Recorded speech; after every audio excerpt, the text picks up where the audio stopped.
दोघांमध्ये झालेला वाद मिटवण्यास गेलेल्या पोलीस पाटलाला जातीवाचक शिवीगाळ आणि मारहाण करण्याचा प्रयत्न सारोळे थडी तालुका निफाड या ठिकाणी घडलाय।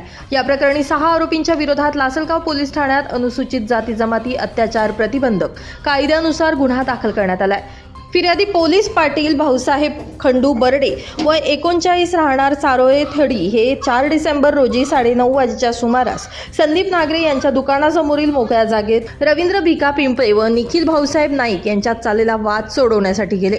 यावेळी आरोपी किरण रतन नागरे, गणेश मधुकर नागरे, सचिन रमेश नागरे, प्रकाश चिंधा नागरे, कैलाश शिवाजी आव्हाड व गणेश निवृत्ती नागरे यांनी कुरापत काढून त्यांना जातीवाचक शिवीगाळ करत चल निघ, तू कसला पाटील, गावचे पाटील आम्ही आहोत असं म्हणत जातीवाचक शिवीगाळ केली। यापैकी आरोपी गणेश नागरे यांना हातातील लाकडी काठीनं फिर्यादीस मारहाण केली।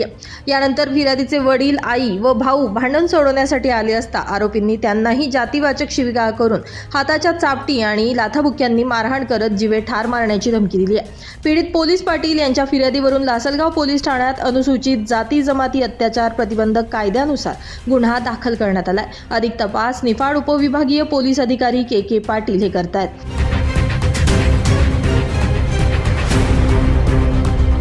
नाशिक माझा न्यूजसाठी प्रतिनिधी किरण कुमार आवारे, नाशिक।